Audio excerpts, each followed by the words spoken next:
बापांको पथरे झियो आली विधानसभा निर्वाचन मंडली कांग्रेस प्रार्थी होई पारंती डाक्टर देवस्मिता शर्मा। से होउछंती आलीर पूर्वतन विधायक तथा कांग्रेस टाणुआ नेता देवेंद्र शर्मा झियो। देवस्मिता परिवार दीर्घ वर्ष है कांग्रेस राजनीति सहित जड़ित। तांको जेजे बापा दिवाकर नाथ शर्मा कांग्रेस टिकेट्रु विधायक निर्वाचित होते।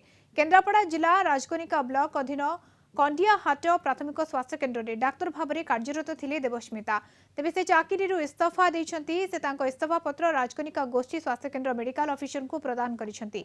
देवस्मिता चाकरी छाड़ी राजनीति में जोगदेवा कथा अनेक दिन चर्चा होउथिला बेले गत सोमवार यह स्पष्ट होईछि।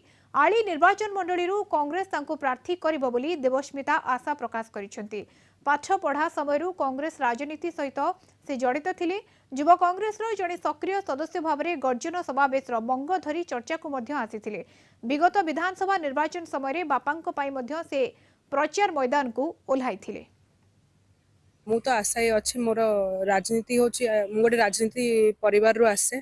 मो जेज जड़े डॉक्टर थे से डाक्तरी पर पॉलिटिक्स सेंटर करी लोक सेवा देते। मो बापा भी एरिया अंचल लोक बहुत सेवा देते राजनीति माध्यम तो मुझे जिनसटा को देखिकी आज आगू को आसी ताकि राजनीति माध्यम लोक आली राजकनिका लोक सेवा करी पारि।